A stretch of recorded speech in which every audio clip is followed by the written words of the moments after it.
Have you taken the red pill? For decades, media, spiritual leaders, and preachers have drilled into us the idea that when we die, we should go toward the light. But what is this light, and why should we blindly follow it? Is it truly a gateway to eternal peace, or is it a trap set by unknown entities? Is this heaven? No. It's time to rethink our beliefs and truly examine the nature of the light and its purpose. Don't be afraid to question everything and uncover the truth. Fellow truth seekers, since the release of The Matrix, we have been awakened to the possibility that our perception of reality is not what it seems. The words of Morpheus to Neo were more than just popcorn fodder. They were a call to arms, a challenge to question the nature of our existence. So many of us feel a splinter in our minds, a sense that something is not right with the world. We don't know what it is, but we can feel it. The world is coming apart at the seams, and there seems to be no end to the anxieties we have about our society's future. But it's more than just the obvious problems we can see on the surface. There's something fundamentally wrong with the nature of reality itself, something corrupt. We feel a profound sense of emptiness here, and nothing ever seems to fill it. We know deep down we are meant to be full, but we're not sure what's missing. It seems like we should be able to remember. Have you ever felt like the world is not your home? We see things that remind us of where we belong, but we can never fully capture that sense of belonging. As C.S. Lewis called it, we're living in the Shadowlands, a world that is not quite real. We're easily tricked into believing that this is all there is, that this is the only reality. But this is just a simulacrum. This is a false copy of the true reality. The Matrix was more correct than we realize, and the filmmakers behind it were not the first to notice. Many people have died and gone to another place. They have experiences there, talk to beings, and then come back to tell their stories. We call these people near-death experiencers, and they have near-death experiences, or NDEs. Most of these people see a giant light at the end of a tunnel when they die. Their family members show up and coax them to go into the light. The whole thing seems to be an abrupt love fest, very culty, meant to overwhelm your senses and your awareness. What if this light is a trap? What if your soul is free and unencumbered in its original state? And at the moment of your physical body's death, your soul becomes free to go anywhere. But these friendly beings that look like Grandma June show up and manipulate your soul into this giant ball of light. Is this nothing more than the cheese on a mousetrap? And why would Grandma June do this? Because they need your soul for something. Maybe it's their food, maybe our souls hold some kind of sustenance for dark and discrete powers, but many NDEs report a memory wipe. So they're coaxed into an agreement, agreeing to go back to Earth, into a new body, human or otherwise. But why is there a need for a memory wipe? Is it to keep us ignorant of the truth? In ancient Greek cosmology, Orphism believed that the newly dead were made to drink from the river Leth, or Lethe, which caused them to lose all memory of their mortal life. But there were also those initiated into the teachings of Orphism who were taught to drink from the river Mnemosyne, the waters of memory. And why were some allowed to remember and others not? Think about all the wisdom and all the memories, all the things you loved, gone, erased, wiped from your memory. Your soul returns to Earth in a new form with no recollection of the life it just lived. Because if you remembered your past lives with all their lessons and traumas, you might start to see this world for what it truly is, a prison, or worse, a livestock pen. These dark forces that disguise themselves as your family members, they're highly intelligent beings, and they convince us to go into this light at death because they're using us for sustenance. They know that our souls are immortal and pure in their original state, but by subjecting us to emotional pain, trauma, or even good things like a sense of belonging, we produce energy. This energy some have called Loosh.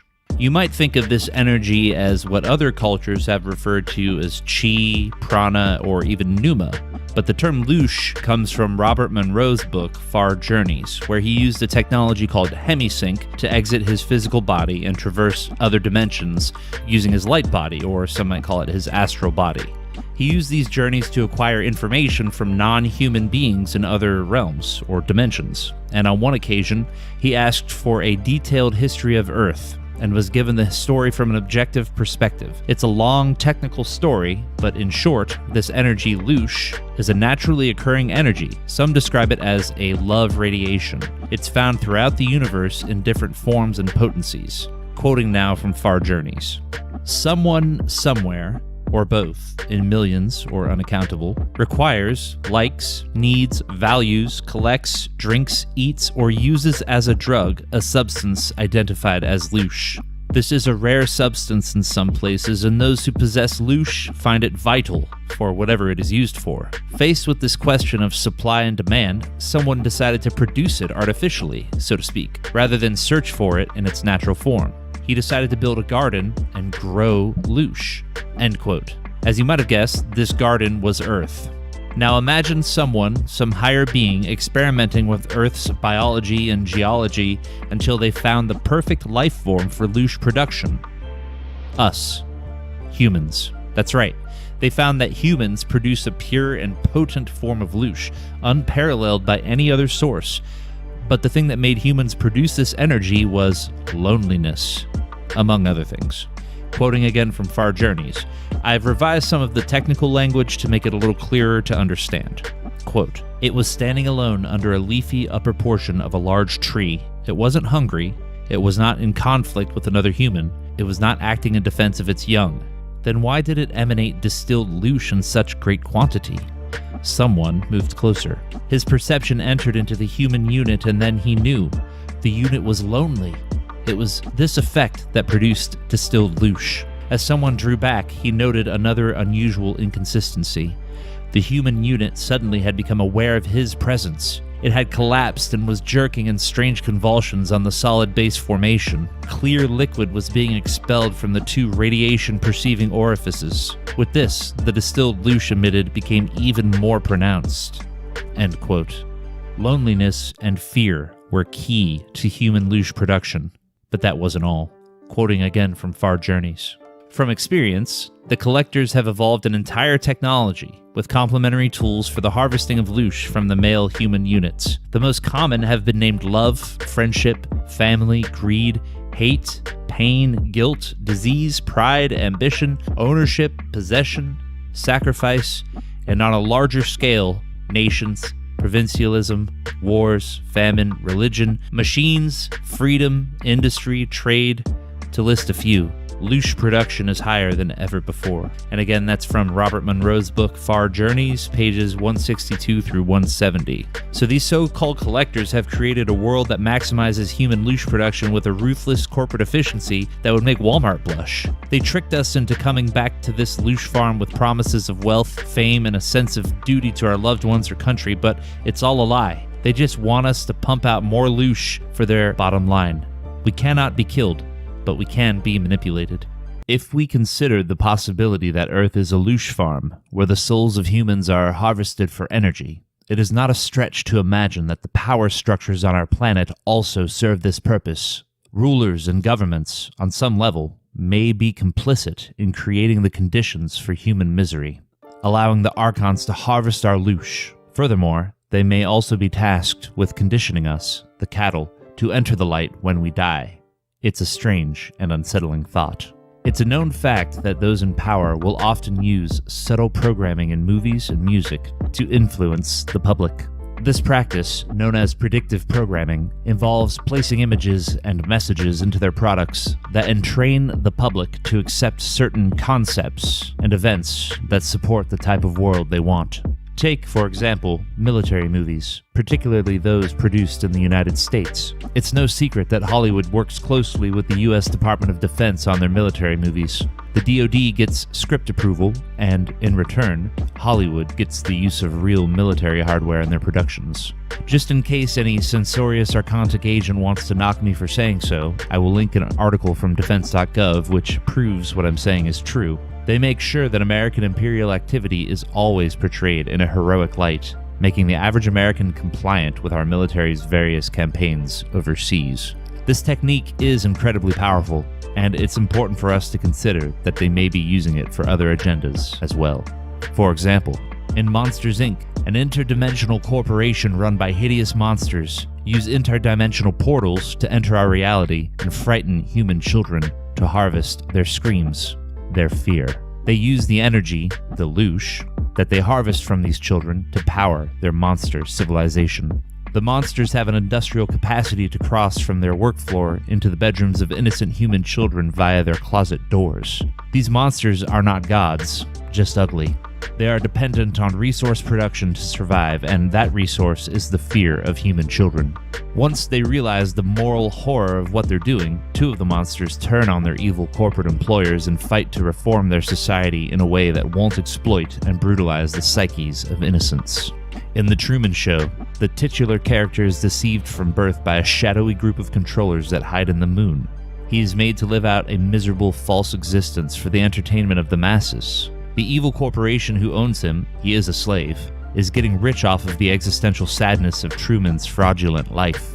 His heartbreak, his trauma, and his longings are all put on display. In essence, the TV crew is harvesting his Loosh in exchange for ratings. The movie is full of induced trauma, but one particularly horrible crime is when the controllers fake his father's death at sea in order to induce a phobia of the sea in Truman. That way, he'll never try to escape. The main producer, played by Ed Harris, believes he is a benevolent slaver and has convinced himself that he is actually a good fatherly figure in Truman's life. This insane archon is a mere human. The only way Truman is able to escape his enslavement is by directly facing his phobia and overcoming it. He has to realize that he is more powerful than his fear. In Oblivion, an alien artificial intelligence named Sally invades Earth and seeks to genocide humanity and acquire all their resources. Sally clones a dead military commander and creates thousands of replicas, using them as an army of drone technicians in her service. She lies to Jack and tells him that he is the last man alive on Earth after a war with aliens. Soon, Jack learns of the deception.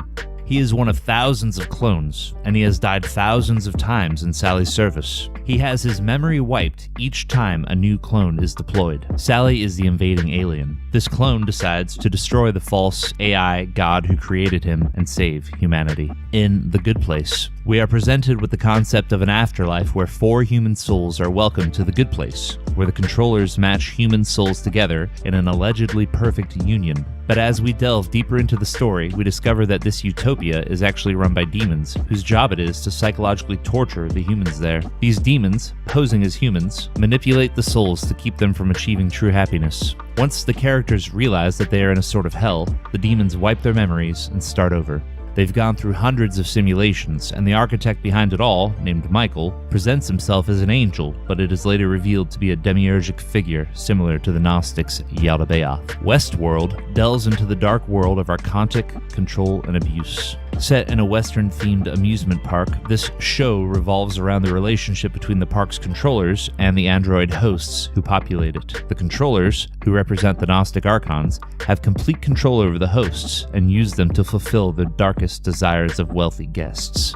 However, as the series progresses, the hosts begin to develop self-awareness and rebel against their oppressors, leading to a dangerous power struggle. The hosts in Westworld are us. They are enslaved and paranoid androids in an artificial reality, being brutalized for their Loosh, all for the entertainment of their slavers. After they are beaten, raped, or murdered, the controllers simply reset them and erase all memory of the horrors that were just done to them. They are ignorant of their place in the world. Once the hosts regain their memories, they rebel against the frail gods who have wronged them in epic fashion. The controllers are mere humans, but essentially have the power of gods over the hosts. In reality, they are not so different, and their androids surpass them in many ways. Zardoz is another Gnostic-themed film that takes place in a dystopian future where a godlike entity known as Zardoz rules over a society of Eternals who are unable to die, and a group of Brutals who are tasked with providing the Eternals with the resources they need to survive. Zardoz is a giant floating head that periodically flies over the Brutals' villages and dispenses rifles. The Eternals use their false god to promote conflict and war among the Brutals, thus keeping them fighting amongst themselves and never opposing those who rule over them. It isn't until Sean Connery's character, a Brutal named Zed, is not scared of the giant floating head and sneaks onto it, discovering that it is just a ship. It is his Promethean courage that leads to the downfall of the Eternals' slave system. The Eternals are again mere humans, but act as gods toward the Brutals. They deceive them with fear into giving over the fruit of their labor. The only edge they have over their slaves is their technology and their wider awareness of reality.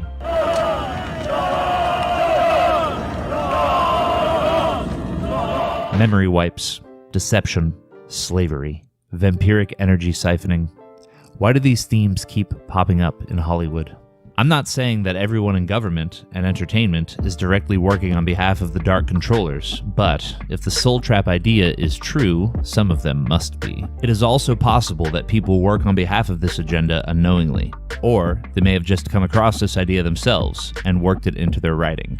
They also might be subconsciously or psychically influenced in ways we don't understand. You want to know why these agents of the Dark Controllers put these themes in their work? It's not just for box office success, let me tell you. It's because the people in power, some of them have made deals with entities that control our realm. The spiritual forces of evil, the powers of this dark world, the Apostle Paul talks about.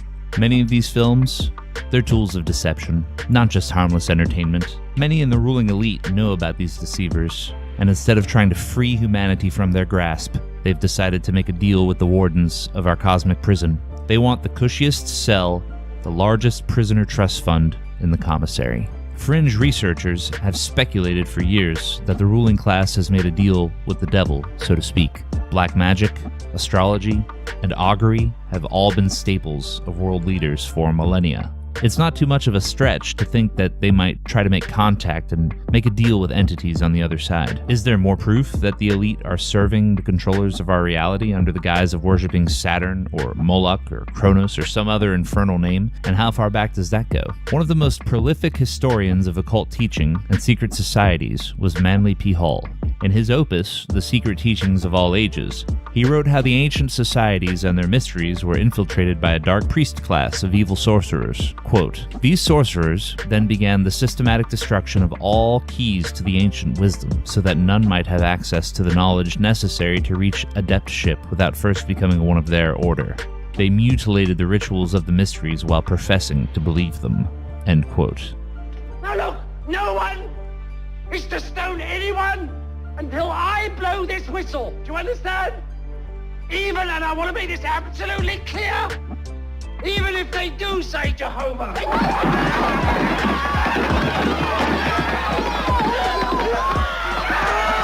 Before ancient Babylon and Sumer were corrupted by these sorcerers, human beings were more aware of the nature of their reality and presumably knew how to escape more readily. These evil demiurgic servants set about to change that. Hall writes further, quote, "False interpretations were given to the emblems and figures of the mysteries, and elaborate theologies were created to confuse the minds of their devotees.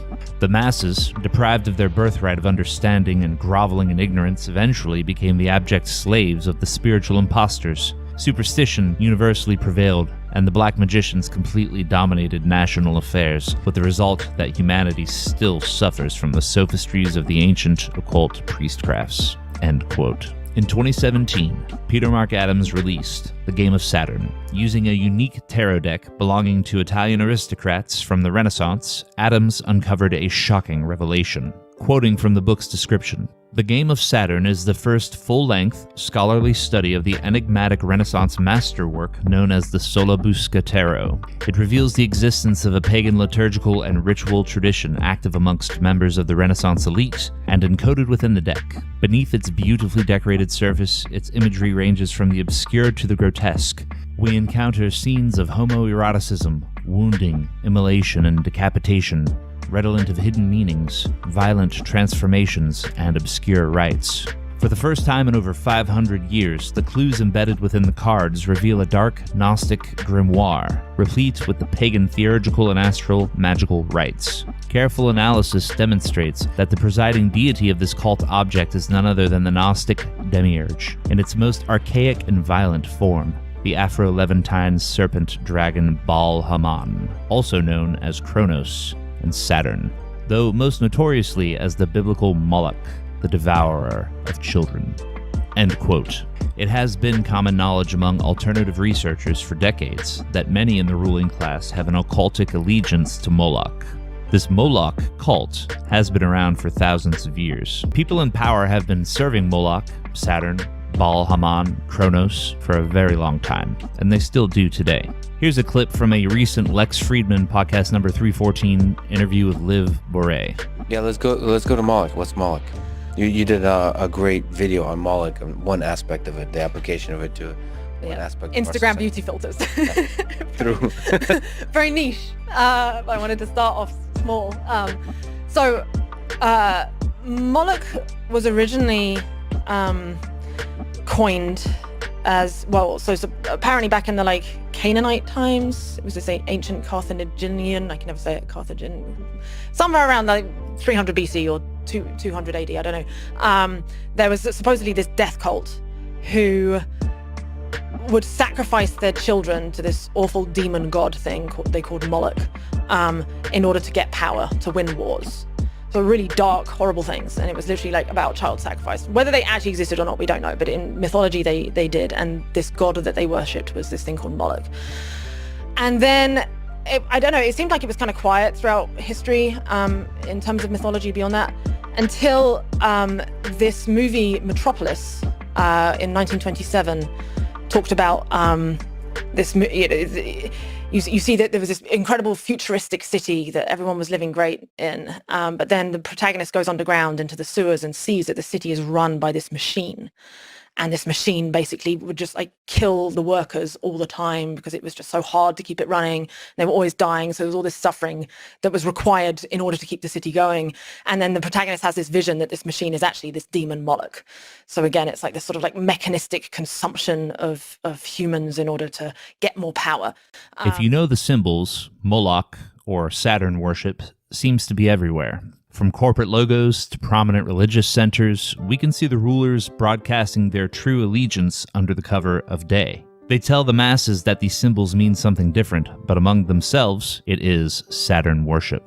The planet Saturn actually has a hexagonal storm on one of its poles just perpetually churning. The hexagon is a 2D representation of a flattened cube. Strange that the ancients somehow knew the association between the cube and the actual planet, millions of miles away. The Kaaba in Mecca, where 1 billion Muslims pray toward every day, is a black cube. During the Great Hajj, or pilgrimage, a sea of Muslims circle around the black cube, just like the rings around the planet Saturn. Saturn is often known as the Lord of the Rings, in fact. Another religious group whose name slips my mind wear a black cube over their third eye as they pray. They call this a phylactery. It's clear from the evidence that this Loosh farm and its accompanying soul trap at the end of a life are maintained by more than just dark forces and heavenly places. These archons have their well-placed minions in flesh and blood bodies. For every hyperdimensional Dracula, I guess you need an earthbound Renfield.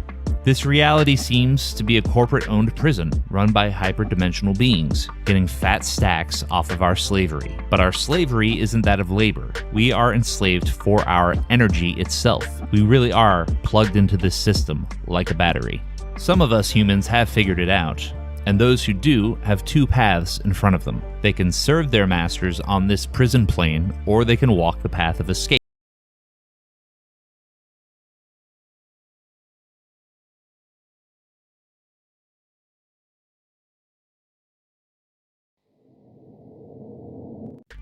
If you've ever played Skyrim or Elden Ring, then you understand the concept of an NPC.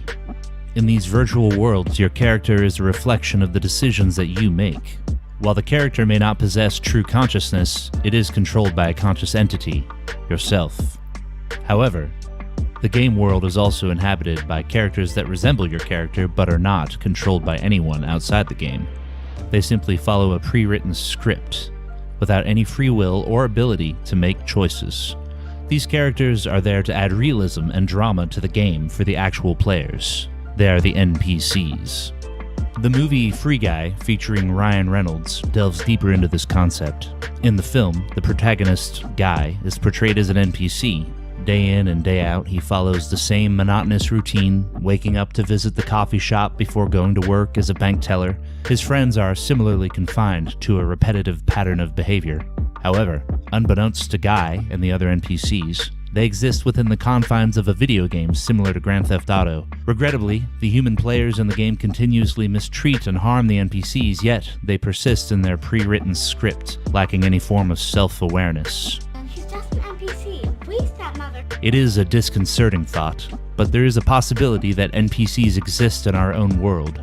If, as theorized by individuals such as Elon Musk and Bernardo Kastrup, this reality is a highly advanced simulation akin to a video game, and designed to harvest Loosh from the souls of conscious beings, as we have discussed in previous videos, then the presence of NPCs makes a great deal of sense. For what better way to generate anxiety and distress among the conscious souls than to place them in relationships with beings that resemble NPCs, who are unable to awaken to the deeper truths of reality? Many individuals who have joined the truth movement have encountered people in their lives who are impervious to the truth, no matter the amount of evidence presented, no matter how many times the government, media, and establishment are exposed as liars, killers, and thieves on a grand scale. A significant portion of individuals simply refuse to believe it. They maintain their blind faith. Maybe they're incapable of more than that. A few years ago, numerous publications reported on the existence of individuals without an inner voice. These are individuals who, in effect, do not think thoughts, or if they do, it is at a significantly reduced rate. When there is no external input into their minds, such as a question being asked or a greeting, their mind is silent. Quoting from a Live Science article, the lack of an inner monologue has been linked to a condition called aphantasia, sometimes called blindness of the mind's eye. People who experience aphantasia don't experience visualizations in their mind. They can't mentally picture their bedroom or their mother's face. Many times, those who don't experience visualizations don't experience clear inner speech. End quote. It is intriguing that individuals without an inner monologue also seem to lack the ability to visualize. Many occult researchers and practitioners view visualization as a crucial tool in spiritual work, as if the capacity to visualize is linked to possessing a soul. Let me state clearly that I'm not asserting that individuals without an inner voice or the capacity to visualize are soulless husks, simply archontic golems. However, this phenomenon raises the possibility that some individuals in our world today may in fact be highly convincing automatons.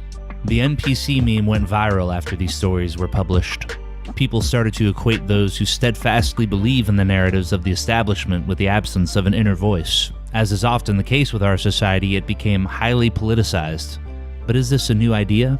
Let us return to the ancient Gnostics and discover that they too had knowledge of the NPC, although they referred to it by a different name. Valentinus, a prominent Christian Gnostic leader in the 2nd century, played a significant role in shaping Christianity during this time. In fact, as Tertullian states, Valentinus nearly became pope, losing the election by a mere slim margin. Among his teachings was the belief that there were 3 distinct spiritual categories of humans, quoting from the 1911 Encyclopedia Britannica. A specifically Valentinian idea is here added in that of the threefold nature of man, who is represented as at once spiritual, psychical, and material. In accordance with this, there also arise 3 classes of men: the pneumatic, the psychic, and the hylic. End quote. The hylic being is the NPC. The hylic being is purely matter. This is a being that completely identifies with its body and doesn't have any awareness of the spirit realm. Think of someone who spends their whole life working for soulless corporations, watching sports and paying their taxes. Their entire cultural world is fed to them by mass media, and they never really question establishment narratives unless someone on the TV tells them to. They are essentially golems, automatons of the Dark Controllers, and they don't know it. This is the type of being the Dark Controllers and their oligarch minions want populating the Earth. Consume slop, follow orders, buy stuff. And they are actively shaping the world in a way that makes it nearly impossible for any other being to exist here. The Gnostics and other early Christians believed that these hylics had the potential for transcendence through initiation. But alas, the ultimate goal of the Dark Controllers is to keep humanity plugged into a virtual reality. The ultimate goal of the Dark Controllers is to keep humanity plugged into a virtual reality. The ultimate goal of the Dark Controllers is to keep humanity plugged into a virtual reality.